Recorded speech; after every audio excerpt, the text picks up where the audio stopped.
Hi dear friends, welcome back to this channel. Today in this video I will show you how you can change small letter into the capital letter in the word. So without wasting time, let's start video. Before starting the process, if you did not subscribe our channel, please subscribe it. So firstly, you can see I have written these words. So if I want to change small letter into the capital letter, so I will select all these letters. So after that you will see this options, just click on it and you will see capitalize each word. So click on it. So guys, in this way you can see all words capitalize. So you can also choose the another functions, uppercase or lowercase.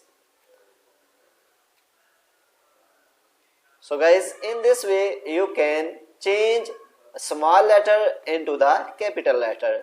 So guys, if this video is helpful for you, please like the video and subscribe our channel. Thanks for watching.